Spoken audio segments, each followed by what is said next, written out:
नमस्कार। नमस्कार। कैसे हैं? बढ़िया है, अपना बताइए। हम भी ठीक हैं। और आज हम अपने दर्शकों को कुछ कुछ नया सुनाना चाहते हैं। आपका क्या कहना है? नहीं, बहुत बढ़िया है। तो गांधी जी के बारे में जो हम लोग पीछे कुछ जानकारी लिए थे उससे आगे जानते हैं आज। बिल्कुल बिल्कुल। हम लोग जो देखे थे इससे पहले वाली सीरीज में, उसमें देखे थे कि गांधी जी अपने परिवार के बारे में बता रहे हैं, अपने माता पिता दादाजी के बारे में बता रहे हैं। अब आज जो हम लोग जानेंगे उसमें ये जानना है कि गांधी जी अपने बाल्यावस्था के बारे में वर्णन करते हैं। बाल्यावस्था जो उनका है, जहाँ तक वो अपने मेमोरी के हिसाब से उसको लिखे हैं, वो बताते हैं कि हम 7 वर्ष के जब थे उस समय मेरे पिताजी पोरबंदर छोड़ करके राजकोट शिफ्ट करने लगे। राजकोट आने का उनका जो मुख्य कारण था, वो कारण ये था कि करमचंद गांधी, मतलब उनके पिताजी कावा गांधी भी जिनको कहा जाता है, कावा जी पोरबंदर से राजकोट इसलिए आए थे कि एक राजस्थानिक न्यायालय था उस समय वहां पे राजकोट में, जो पद अब नहीं है, पहले हुआ करता था, उसी के वो सदस्य बनाए गए थे। इसी कारण से वो पोरबंदर में जो दीवान के पद पे थे, वहां से फिर ये राजकोट में आ जाते हैं, शिफ्ट हो जाते हैं। तो साथ साथ बच्चे भी आ जाते हैं, तो इसका मतलब गांधी जी भी आ गए, पूरा परिवार शिफ्ट हो गया होगा वहाँ हाँ। पे। गांधी जी के साथ साथ उनकी माँ भी आ गई, उनके फादर तो आए ही।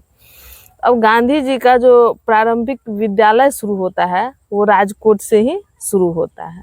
तो राजकोट का दूरी जो था, जी जी, तो ये महज कितना दूर था वहाँ से? ये 120 मील की दूरी लगभग थी राजकोट और पोरबंदर के बीच में, जिसमें उस समय जो गाड़ी प्रयोग किया जाता था यातायात के लिए, उसमें बैलगाड़ी होती थी। तो वो गाड़ी से 5 दिन का यात्रा तय होता था। वो 120 मील की दूरी 5 दिन में तय किया जाता था, इतना दूरी था वो।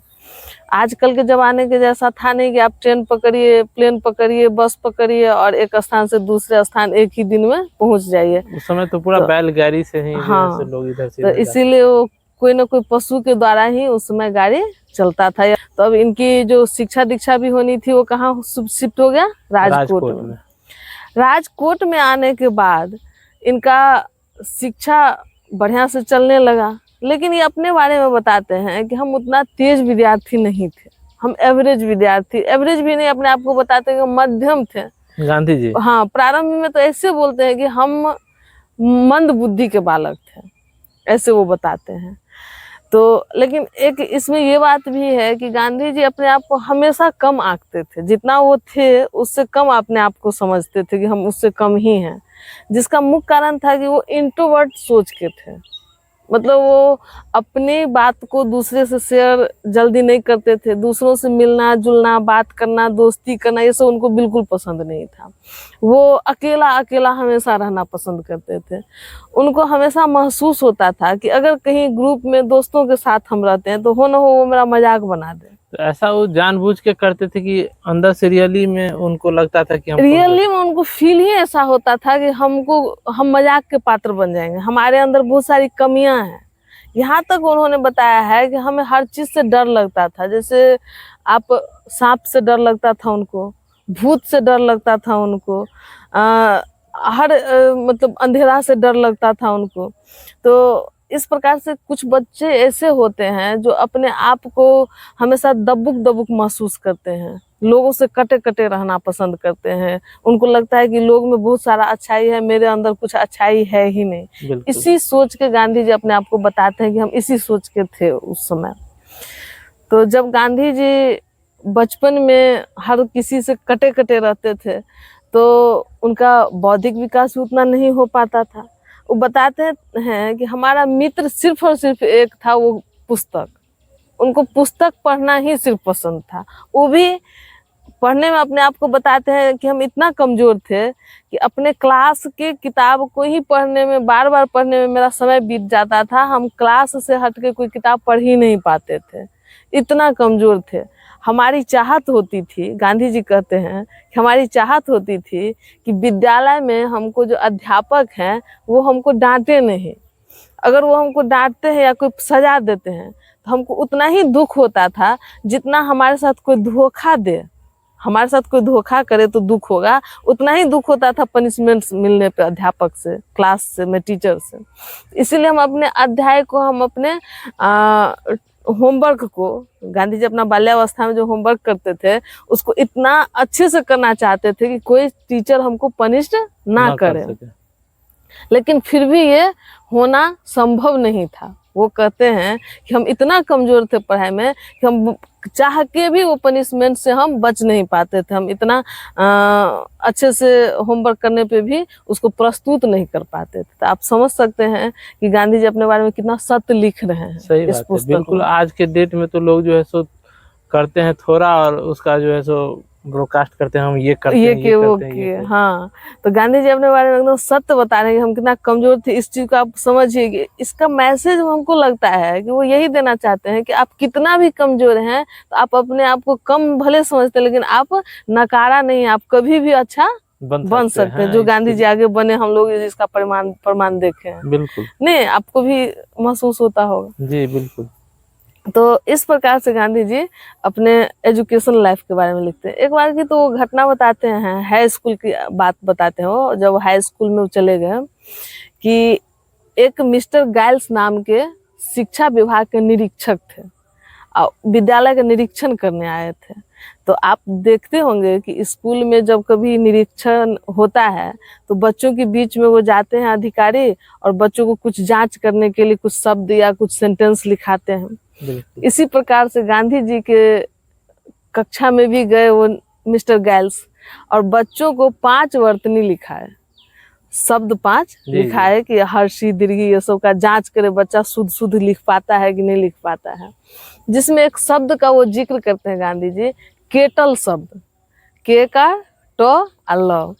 तो सभी बच्चा अपना लिखा, गांधी जी भी लिखे, लेकिन केटल शब्द गांधी जी से गलत हो गया। तो उनके जो शिक्षक थे, क्लास के शिक्षक, तो वो अपने जूता के नोक से इशारा कर रहे थे कि बगल वाले से चोरी कर लो गांधी जी को। गांधी जी इस बात को समझ नहीं पाए कि हमारे टीचर क्या कह रहे हैं हमसे। तो इस पे टीचर बहुत प्रयास किए कि तुम बगल वाले से नकल कर लो, लेकिन ये गांधी जी नहीं समझ पाए और ये महसूस किए कि एक शिक्षक होके हमको कैसे कह सकते हैं नकल करने के लिए। ये तो हमारा निरीक्षण ही कर रहे हैं कि चोरी करके तो नहीं लिख रहा है कोई लड़का।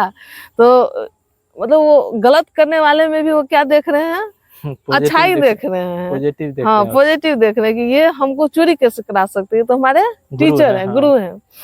जब वो सारे क्लास, जब टीचर का इशारा हुआ कि चोरी कर लो, इस प्रकार से सारे क्लास सही लिखा सिवाय गांधी जी के। तो गांधी जी जब गलत लिखे, उसके बाद जब वो निरीक्षण करता मिस्टर गाइल्स चले गए, तब इनको थोड़ा सा ये लगा कि हमारे शिक्षक ऐसे कैसे कर सकते हैं कि नकल करवा सकते हैं। खैर कोई बात नहीं, बड़ों में से हमको अच्छाई लेनी है, उनकी बुराई नहीं लेनी है, और इसीलिए हमको अपने गुरुजी से नफरत नहीं करना है, उनसे घृणा नहीं करना है। यहाँ पे भी वो कितना पॉजिटिव दिखा है अपने गुरु के प्रति, और उनके प्रति कितना उनके अंदर में रिस्पेक्ट की भावना जी। यहाँ तक वो लिखते हैं कि हम उस शिक्षक के बारे में हम आगे कुछ खोज किए तो पता चला कि उनके अंदर कई और बुराइयां थी, लेकिन फिर भी हम उनसे नफरत नहीं की। यहाँ तक वो लिखते हैं। इसका मतलब है कि गुरु अगर ज्ञान दे रहे हैं तो ज्ञान को ले लीजिए। एक वो भी एक मनुष्य है, उसमें कई बुराइयां हो सकती है, लेकिन हमको लेना क्या है, उनसे गुण लेना है, गुण लेना है, ज्ञान लेना है, शिक्षा लेना है। उसमें उनमें जो बुराई है उसको वहीं पे छोड़ देना है। तो यहाँ पे वो मैसेज देने के लिए यही बात का जिक्र किया है। आगे वो लिखते हैं कि हम अपने क्लास के जो सब्जेक्ट था उसको बार बार नहीं पढ़ पाते थे, उतना समय नहीं होता था मेरे पास, और हम होमवर्क नहीं उतना कर पाते थे, तो क्लास से हटके जो कोई पुस्तक ज्ञान की थी उसको हम कहाँ से पढ़ पाते, इसलिए हम उसको सोच भी नहीं सकते थे। लेकिन एक बार मेरे साथ ऐसा हुआ कि मेरे घर में एक पुस्तक रखी हुई थी, जो कि उनके पिताजी का एक पुस्तक था, सरवन का पुस्तक। श्रवण की जो कहानी है, जिसमें पितृभक्ति को दिखाया गया है श्रवण के माध्यम से, जो अपने माता पिता को टोकरी में टांग करके तीर्थ यात्रा करवाए थे। तो ये बड़ी मुश्किल से समय निकाल करके उस किताब को पढ़े और इनके ऊपर इस तरह से वो किताब छाप छोड़ा कि इनको लगा कि हम भी अगर कुछ बनना चाहे तो श्रवण ही बने। उनके मन में आया कि हम अगर कुछ हमको बनना चाहिए तो क्या बनना चाहिए? श्रवण बनना चाहिए और माता पिता का इसी प्रकार से सेवा करना चाहिए।